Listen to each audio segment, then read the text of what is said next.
ಸಚಿವರಾಗಿರ್ತಕ್ಕಂಥ Rakesh Kumar sir ಅವರು ನಮ್ಮ ಶಿವಮೊಗ್ಗದಲ್ಲಿ ಸರ್ವಿಸ್ ಮಾಡ್ಕೊಂಡು ಮತ್ತು ಸಮಾಜವಾದಿ ಹಿನ್ನೆಲೆಯಿಂದ ಬಂದಂತವರು, ರೈತ ಸಂಘದ ಹಿನ್ನೆಲೆಯಿಂದ ಬಂದಂತವರು, ನಂಜುಂಡಸ್ವಾಮಿ ನನ್ನ ಗುರುಗಳು ಅಂತ ಹೇಳ್ತಕ್ಕಂಥ ಮುಖ್ಯಮಂತ್ರಿ ಸಿದ್ದರಾಮಯ್ಯನವರು ಒಂದು ಡೇಟ್ ಸಿಗಿದೆ ಇವತ್ತು. ಎಲ್ಲದು ನಮ್ಮ ವಸತಿ ಸಚಿವರಾಗಿರ್ತಕ್ಕಂಥ ಜಮೀರ್ ಅಹ್ಮದ್ ಖಾನ್ ಅವರು ಬರಬೇಕು. ಅವರಾಗ ಬಂದು ಈ ದಲಿತರ ಪರವಾಗಿ ನಾವಿದ್ದೀವಿ, ಸರ್ಕಾರ ನಿಮ್ಮ ಪರವಾಗಿದೆ, ನಿಮ್ಮ ಬೇಡಿಕೆಗಳಿಗೆ ನಾವು ಸಮರ್ಪಕವಾಗಿ ನಾವು ಕೆಲಸ ಕಾರ್ಯಗಳನ್ನ ಮಾಡ್ತೀವಿ, ಈಡೇರಿಸ್ತು ಅಂತೇಳಿ ಸರ್ಕಾರದ ಪ್ರತಿನಿಧಿಯಾಗಿ ಜಮೀರ್ ಅಹ್ಮದ್ ಖಾನ್ ಅವರಾದ್ರು ಅಥವಾ ಸಂತೋಷ್ ಗೌಡ್ ಅವರಾದ್ರು ಯಾರಾದ್ರೂ ಒಬ್ಬ ಮಂತ್ರಿಗೆ ಬಂದು ಇವತ್ತು ಸಂಬಂಧಪಟ್ಟಂತ ಬೇಡಿಕೆಗಳಿಗೆ ಸಂಬಂಧಪಟ್ಟಂತ ಮಂತ್ರಿಗಳಲ್ಲಿ ಬರಬೇಕಾಗ್ತದೆ. ಈ ಸಂದರ್ಭದಲ್ಲಿ ನಾವು ಈ ನಮ್ಮ ವೇದಿಕೆ ಪರವಾಗಿ ನಿಮ್ಮೆಲ್ಲರ ಪರವಾಗಿ ನಮ್ಮ ಮನವಿ ಅಂತ ಇವತ್ತಾಗ ಮಾನ್ಯ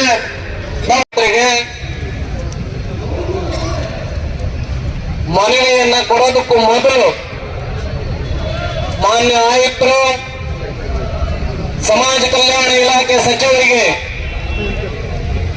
ಫೋನ್ನಲ್ಲಿ ಸಂಪರ್ಕ ಮಾಡಿ ನಮಗೆ ಯಾವತ್ತು ಮೀಟಿಂಗ್ ಅನ್ನು ಕರೀತಾರೆ ಆ ಡೇಟ್ ಅನ್ನ ಇವಾಗಲೇ ಈ ಸ್ಥಳದಲ್ಲೇ ಈ ಕ್ಷಣದಲ್ಲೇ ಫಿಕ್ಸ್ ಮಾಡಿಕೊಡ್ಬೇಕು.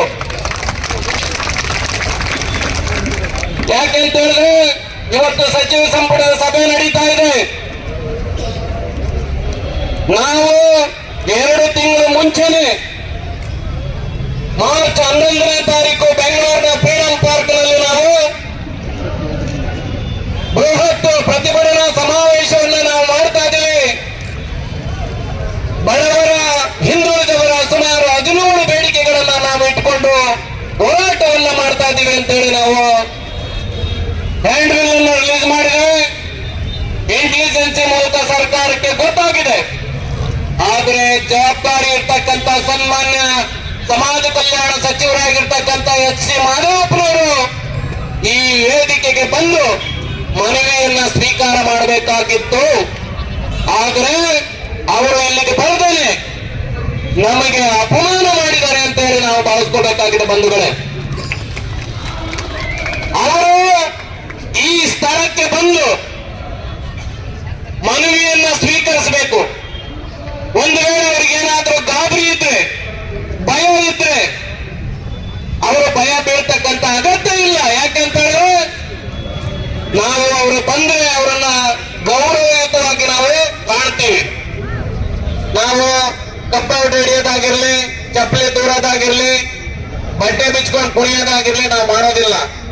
ಅವರು ಬಂದ್ರೆ ಗೌರವಯುತವಾಗಿ ನಾವು ನಡೆಸ್ಕೊಳ್ತೀವಿ. ಅವರು ಬರಬೇಕು ಅಂತಕ್ಕಂಥ ಒತ್ತಾಯವನ್ನ ನಾವು ಮಾಡ್ತೀವಿ. ಇವತ್ತು ಅವರು ಮದುವೆಗೆ ಹೋಗ್ತಾ ಇದ್ದಾರೆ ಅಥವಾ ತಿಥಿಗೆ ಹೋಗ್ತಾ ಇದ್ದಾರೆ ಅಂತ ಹೇಳ್ತಾ ಇದ್ದಾರೆ. ಮದುವೆ ತಿಥಿಗಿನ್ನು ಜನರ ಸಮಸ್ಯೆ ಮುಖ್ಯ.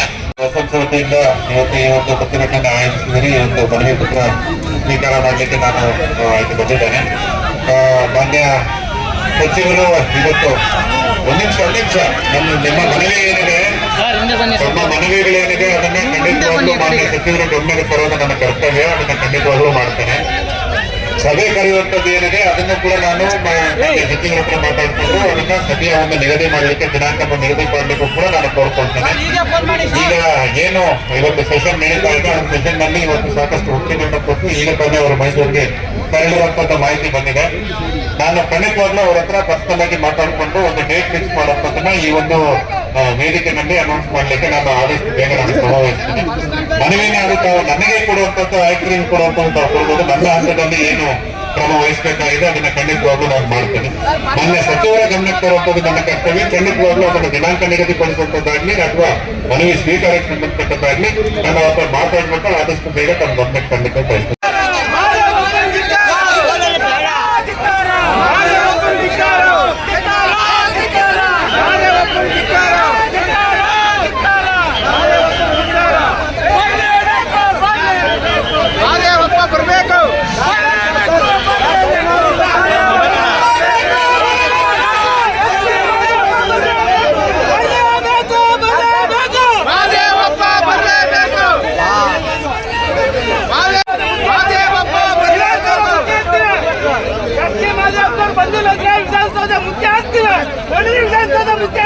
ಚರ್ಚೆ ಮಾಡಿ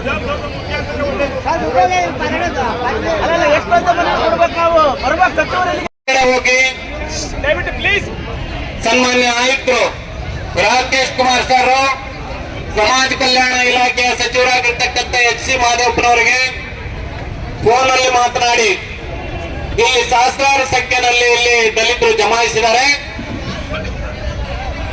ಅವರು ಮೀಟಿಂಗ್ ಕರೀಲಿ, ಮಿನಿಸ್ಟರ್ ಅಧ್ಯಕ್ಷತೆಯಲ್ಲಿ ಸಾಕಷ್ಟು ಸಮಸ್ಯೆಗಳಿದಾವೆ, ಅವನ್ನ ಚರ್ಚೆ ಮಾಡಬೇಕು ಅಂತ ಹೇಳಿದ್ದಾರೆ. ಅದಕ್ಕೆ ಮಿನಿಸ್ಟರ್ ಒಪ್ಕೊಂಡಿದ್ದಾರೆ. ಈ ವಾರದಲ್ಲಿ ನಾನು ಸಭೆ ಕರೆಯೋದಕ್ಕೆ ವ್ಯವಸ್ಥೆ ಮಾಡ್ತೀನಿ. ನನ್ನ ಹಂತದಲ್ಲಿ ಏನೆಲ್ಲ ಬೇಡಿಕೆಗಳನ್ನ ಈಡೇರಿಸಬೇಕು ಆ ನಿಟ್ಟಿನಲ್ಲಿ ನಾನು ಕ್ರಮ ವಹಿಸ್ತೀನಿ. ನಮಗೆ ಸಹಕಾರವನ್ನ ಕೊಡಿ ಅಂತೇಳಿ ಮಾನ್ಯ ಸಮಾಜ ಕಲ್ಯಾಣ ಸಚಿವರು ನನ್ನ ಜೊತೆಗೂ ಕೂಡ ಮಾತನಾಡಿದ್ದಾರೆ.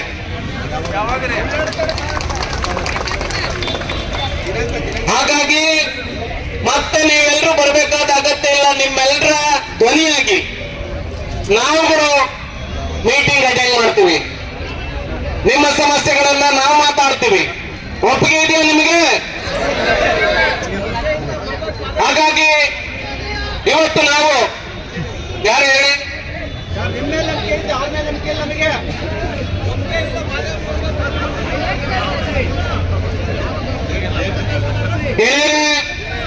ಅವರು ನಾವು ಹೇಳಿದ್ವಿ ಒಂದು ವಾರದಲ್ಲಿ ಅಂದ್ರು ಈ 2-3 ದಿವಸದಲ್ಲೇ ಬೇಕಾದ್ರೆ ನಾನು ಮೀಟಿಂಗ್ ವ್ಯವಸ್ಥೆ ಮಾಡ್ತೀನಿ ಅಂತ ಸನ್ಮಾನ್ಯ ಆಯುಕ್ತರು ಹೇಳ್ತಾ ಇದ್ದಾರೆ.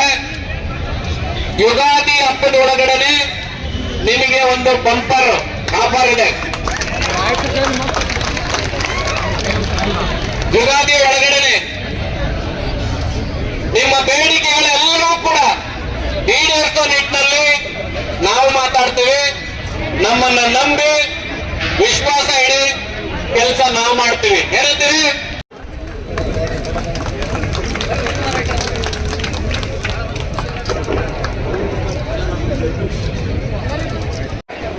ಚೇಂಜರ್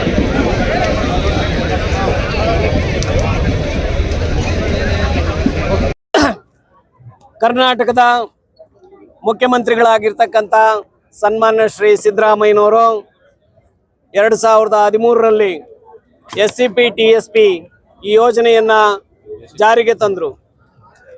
ಏನು ಅಂತ ಹೇಳಿದ್ರೆ ವಾರ್ಷಿಕ ಬಜೆಟಿನ ಹಣದಲ್ಲಿ 24.10 ಹಣವನ್ನು ಮೀಸಲಿಡಬೇಕು ಅಂತಕ್ಕಂಥ ಒಂದು ಕಾಯ್ದೆಯನ್ನು ಜಾರಿಗೆ ತಂದರು.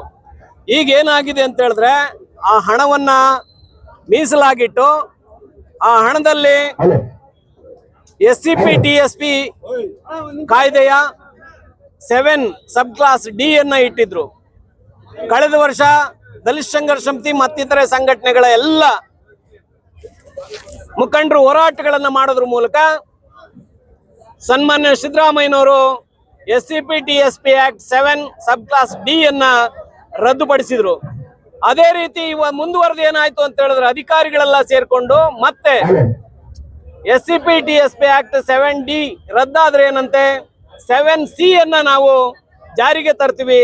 ಅದ್ರ ಮೂಲಕ ನಾವು SCP-TSP ಹಣವನ್ನ ಬೇರೆ ಅನ್ಯ ಯೋಜನೆಗಳಿಗೆ ನಾವು ಬಳಸಬಹುದು ಅಂತಕ್ಕಂಥ ಒಂದು ಕಾರಣವನ್ನ ಇಟ್ಕೊಂಡು ಅವರು 7C ಅನ್ನ ಜಾರಿಗೊಳಿಸಿದ್ರು. ಇವತ್ತು ನಾವು ಕರ್ನಾಟಕದಾದ್ಯಂತ ದೊಡ್ಡ ಮಟ್ಟದಲ್ಲಿ ನಾವು ಹೋರಾಟ ಮಾಡ್ತಾ ಸರ್ಕಾರಕ್ಕೆ ನಾವು ಒತ್ತಾಯ ಮಾಡೋದೇನು ಅಂತ ಹೇಳಿದ್ರೆ SCP-TSP ಯೋಜನೆಯ ಈ ಆಕ್ಟ್ ನ ಕಾಯ್ದೆಯ 7 ಸಬ್ ಕ್ಲಾಸ್ ಸಿ ಏನಿದೆ ಅದನ್ನ ತಕ್ಷಣವೇ ರದ್ದುಪಡಿಸಬೇಕು.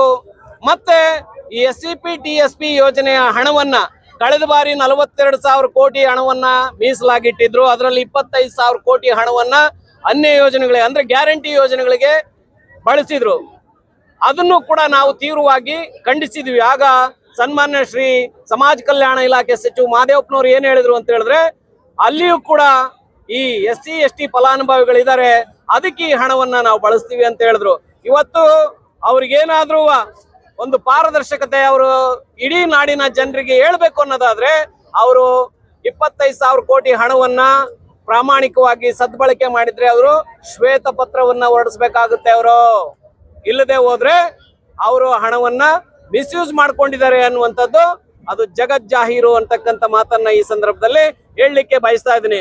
ಹಾಗೇನೆ ಈ ಬಾರಿಯೂ ಕೂಡ ಕಳೆದ ಬಾರಿ 42,000 ಕೋಟಿಯನ್ನ ಮೀಸಲಾಗಿಟ್ಟಿದ್ರು SCP-TSP ಯೋಜನೆ ಅಡಿನಲ್ಲಿ. ಈ ಸಾರಿ 2,000 ಕೋಟಿಯನ್ನ ಜಾಸ್ತಿ ಮಾಡಿ 44,000 ಕೋಟಿ ಹಣವನ್ನ ಇವತ್ತು SCP-TSP ಯೋಜನೆ ಅಡಿಯಲ್ಲಿ ಅವರು ಮೀಸಲಾಗಿಟ್ಟಿದ್ದಾರೆ. ಆದ್ರೆ ಘೋಷಣೆಯಾಗಿ ಕೆಲವೇ ಗಂಟೆಗಳಲ್ಲಿ 15,000 ಕೋಟಿ ರೂಪಾಯಿಗಳನ್ನ ಗ್ಯಾರಂಟಿ ಯೋಜನೆಗಳಿಗೆ ಇವರು ಡೈವರ್ಟ್ ಮಾಡ್ತಾರೆ ಅಂತ ಹೇಳಿದ್ರೆ ಸನ್ಮಾನ್ಯ ಸಮಾಜ ಕಲ್ಯಾಣ ಇಲಾಖೆ ಸಚಿವರಿಗೆ ಈ ತಳ ಸಮುದಾಯಗಳ ಬಗ್ಗೆ ಒಂದು ಗೌರವ, ಬದ್ಧತೆ, ಕಾಳಜಿ ಇದೆಯಾ ಅಂತಕ್ಕಂಥದ್ದು ನಾವು ಅವರಿಗೆ ಕೇಳ್ತಕ್ಕಂತ ಒಂದು ಪ್ರಶ್ನೆ. ಇವತ್ತು ಅವರು ಸಾಮಾಜಿಕ ನ್ಯಾಯದ ವಿರುದ್ಧವಾಗಿ, ಸಂವಿಧಾನಕ್ಕೆ ವಿರುದ್ಧವಾಗಿ ಅವರು ನಡ್ಕೊಳ್ತಾ ಇದ್ದಾರೆ. ದಯಮಾಡಿ 15,000 ಕೋಟಿ ಏನು ಈಗ ತಗೊಂಡಿದ್ದಾರೆ, ಡೈವರ್ಟ್ ಮಾಡಿದ್ದಾರೆ, ಅದನ್ನ ಇಮಿಡಿಯೇಟ್ ವಾಪಸ್ಸು ಅವರು SCPTSP ಯೋಜನೆಗೆ ವಾಪಸ್ ಕೊಡಬೇಕು. ಆ 44,000 ಕೋಟಿ ಹಣವನ್ನ ಈ ದಲಿತರ ಕಲ್ಯಾಣ ಕಾರ್ಯಕ್ರಮಗಳಿಗೆ ಅದನ್ನ ಸದ್ವಿನಿಯೋಗ ಮಾಡಬೇಕು ಅಂತಕ್ಕಂಥ ಒಂದು ಒತ್ತಾಯವನ್ನು ಕೂಡ ನಾನು ಈ ಸಂದರ್ಭದಲ್ಲಿ ಮಾಡ್ಲಿಕ್ಕೆ ಬಯಸ್ತಾ ಇದ್ದೇನೆ. ಹಾಗೇನೆ ಕರ್ನಾಟಕ ದಲಿತ ಸಂಘರ್ಷ ಸಮಿತಿ 70ರ ದಶಕದಲ್ಲಿ ಕಟ್ಟಿ ಇಡೀ ನಾಡಿನಲ್ಲಿ ಒಂದು ಸಂಚಲನವನ್ನ ಮೂಡಿಸಿ ಆಳುವ ಸರ್ಕಾರಗಳ ಎದೆಗಳನ್ನೇ ನಡಗಿಸಿದಂತಹ ಪ್ರೊಫೆಸರ್ ಬಿ ಕೃಷ್ಣಪ್ಪನವರು ಈ ನಾಡಿನ ಕೇರಿಗಳಿಗೆ ದಲಿತ ಸಂಘರ್ಷ ಸಮಿತಿಯನ್ನ ತಗೊಂಡೋಗಿ ದಲಿತರಲ್ಲಿ ಒಂದು ಹೋರಾಟದ ಕಿಚ್ಚನ್ನ, ಒಂದು ಸ್ವಾಭಿಮಾನದ ಪ್ರಜ್ಞೆಯನ್ನ, ಸಮಾನತೆಯ ಒಂದು ಅಣತೆಯನ್ನ ಹಚ್ಚಿದಂತವರು ಪ್ರೊಫೆಸರ್ ಬಿ ಕೃಷ್ಣಪ್ಪನವರು. ಆ ಮೂಲಕ ದಲಿತರಲ್ಲಿ ಇವತ್ತು ಒಂದು ಸ್ವಾಭಿಮಾನವನ್ನ ತಂದುಕೊಟ್ಟಂತವ್ರು ಕೃಷ್ಣಪ್ಪನವರಿಗೆ ಕರ್ನಾಟಕ ರತ್ನ ಪ್ರಶಸ್ತಿಯನ್ನ ಸರ್ಕಾರ ಘೋಷಣೆ ಮಾಡಬೇಕು.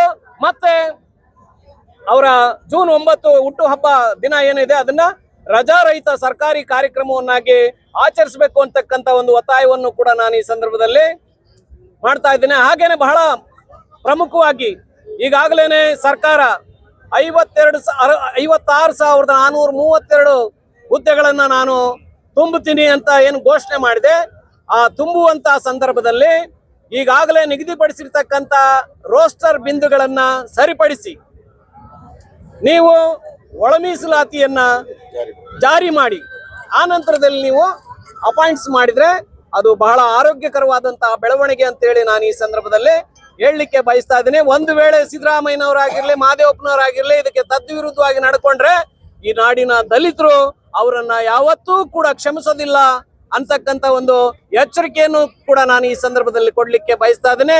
ಎಂ ಗುರುಮೂರ್ತಿ ಶಿವಮೊಗ್ಗ, ಹಾಗೇನೆ ಇಡೀ ರಾಜ್ಯದ 31 ಜಿಲ್ಲೆಗಳ 7 ಜಿಲ್ಲೆಗಳಲ್ಲಿ ಅಂಬೇಡ್ಕರ್ ಅವರು 10 ಗ್ರಾಮಗಳಿಗೆ ಅವರು ಭೇಟಿಯನ್ನ ಕೊಟ್ಟಿದ್ದಾರೆ. ಅದರ ಜ್ಞಾಪಕಾರ್ಥ ಸ್ಮಾರಕಗಳನ್ನ ಮಾಡಬೇಕು ಅಂತ ಹೇಳಿ ನಾವು ಹಿಂದೆ ಶ್ರೀಧರ್ ಕಲ್ವೀರ್ ಸರ್ ನಾವು ಎಲ್ಲರೂ ಕೂಡ ಒತ್ತಾಯ ಮಾಡಿದ್ವಿ. ಈಗ ಸ್ಮಾರಕಗಳು ಈಗಾಗಲೇ ಮಂಜೂರಾಗಿದೆ. ಬಟ್ ನಾವೇನ್ ಕೇಳ್ತಾ ಇದೀವಿ ಅಂತ ಹೇಳಿದ್ರೆ ಅದಕ್ಕೆ ಒಂದು 20,000 ಕೋಟಿ 20 ಕೋಟಿ ತಲಾ ಒಂದೊಂದು ಸ್ಮಾರಕಕ್ಕೆ 20 ಕೋಟಿ ಮತ್ತೆ 9 ಎಕರೆ ಸರ್ಕಾರಿ ಜಮೀನನ್ನ ಹೆಚ್ಚುವರಿಯಾಗಿ ಸರ್ಕಾರ ಮಂಜೂರು ಮಾಡಬೇಕು ಅಂತ ಹೇಳಿ ನಾನು ಈ ಸಂದರ್ಭದಲ್ಲಿ ಒತ್ತಾಯವನ್ನ ಮಾಡ್ತಾ ಇದ್ದೇನೆ. M Gurumurthy Shivamogga, professor B Krishnappa ಸ್ಥಾಪಿಸಿದ ಕರ್ನಾಟಕ ದಲಿತ ಸಂಘರ್ಷ ಸಮಿತಿಯ ರಾಜ್ಯ ಸಂಚಾಲಕನಾಗಿ ನಾನು ಕೆಲಸ ಮಾಡ್ತಾ ಇದ್ದೀನಿ.